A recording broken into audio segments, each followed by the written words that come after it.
আসসালামু আলাইকুম প্রিয় দর্শক। নওগাঁর মান্দা উপজেলায় এক স্কুল শিক্ষার্থীকে তৃতীয় বিয়ে করেন এই একই স্কুলের প্রধান শিক্ষক। এমনই অভিযোগ উঠেছে তার বিরুদ্ধে। এই অভিযোগে তিনি হয়েছেন ভাইরাল এবং সমালোচনার বিষয়। এলাকাবাসী জানায় যে ওই প্রধান শিক্ষক সকল ধরনের অপকর্ম করে এবং আপনার জমি দখল, দুর্নীতি, ঘুষ সব ধরনের কাজ তিনি করে থাকে। প্রধান শিক্ষক নওগাঁ জেলার মান্দা উপজেলার মুক্তিযোদ্ধা মেমোরিয়াল বালিকা উচ্চ বিদ্যালয় অ্যান্ড কলেজের একজন প্রধান শিক্ষক। তিনি ওই একই বিদ্যালয়েরই একজন এসএসসি পরীক্ষার্থীকে গত স্বাধীনতা দিবসে বিয়ে করেন তৃতীয় স্ত্রী হিসাবে এবং বিয়ে করেন, কিন্তু মেয়েটির পরিবার অভিযোগ যে তার মেয়েটিকে অপহরণ করে বিয়ে করা হয়েছে এবং ওই মেয়েটির পরিবার একটি মামলাও দায়ের করে। কিন্তু মামলা দায়ের করার পর ওই পুলিশ তাকে গ্রেপ্তার করে নিয়ে চলে যায়। নিয়ে যাওয়ার পর গত 20শে মে ওই প্রধান শিক্ষকের নাম আকরাম হোসেন। যেদিন ছেড়ে দেওয়া হয় সেদিন ওই মেয়েকে আবার অপহরণ করে এই আকরাম হোসেন। এলাকাবাসী তার এই কর্মকাণ্ডে একদম অতিষ্ঠ।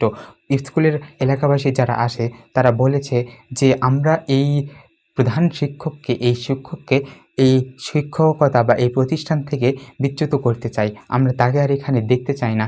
এলাকাবাসী তার থেকে মুক্তি হতে চায়।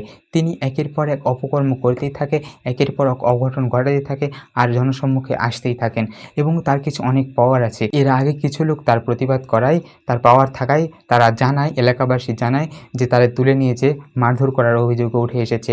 এমন ঘটনা কিন্তু ঘটছে। শুধু তাই নয়, এর আগেও তিনি কিন্তু এই স্কুলের একজন শিক্ষার্থীকে বিয়ে করেন। শিক্ষকের কাছে এমন কর্মকাণ্ড কেউ আশা করেনি। মেয়ের বাবা তীব্র প্রতিবাদ জানিয়েছে এবং হাহাকার করে বলতেছে আমি এর বিচার চাই। যেহেতু প্রধান শিক্ষক শক্তিশালী, তাই মেয়ের বাবা একা কিছু করতে পারে না। তিনি বিচার চেয়েছেন।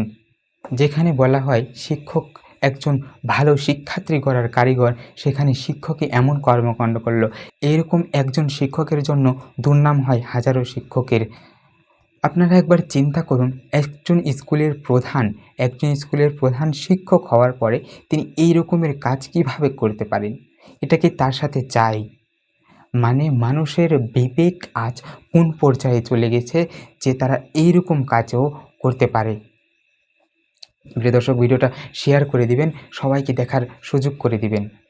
আজ আমরা দেখতে পাচ্ছি এরকম ঘটনা কিন্তু শুধু আজ না, অহরহ আমাদের সমাজে, আমাদের দেশে, আমাদের গ্রামে প্রতিনিয়তই ঘটে যাচ্ছে, আনাচে কানাচে। এসব ঘটনা থেকে মুক্তি পেতে হবে এবং আমাদেরকে সচেতনতা বৃদ্ধি করতে হবে এবং ওই স্কুলের মুক্তিযোদ্ধা মেমোরিয়াল বালিকা উচ্চ বিদ্যালয়ের শিক্ষার্থীরা কিন্তু এখন ভয় পাচ্ছে তাদের বিদ্যালয়ে যাওয়া নিয়ে। এই ঘটনাটি ঘটার পর শিক্ষার্থীদের মধ্যে কেমন একটা বিরাজ করবে, আপনারা একবার কল্পনা করে দেখুন কেমন একটি বিরাজ করবে। এবং ওই শিক্ষার্থীর বিরুদ্ধে জনগণ যেভাবে অতিষ্ঠ, শিক্ষার্থী যেভাবে অতিষ্ঠ, সবাই তার বিচার চেয়েছেন। সবাই চেয়েছেন তার একটি সুষ্ঠু বিচার হওয়া দরকার, তাকে আইনের আওতায় নিয়ে আসা হোক এবং তার একটি সুষ্ঠু বিচার করে এই পরিবেশ, এই এলাকাবাসীকে শান্ত করা হোক। আজকে এই পর্যন্তই। দেখা হচ্ছে নতুন কোনো ভিডিওতে আরও এক সত্য ঘটনা নিয়ে। ততক্ষণ পর্যন্ত ভালো এবং সুস্থ থাকবেন।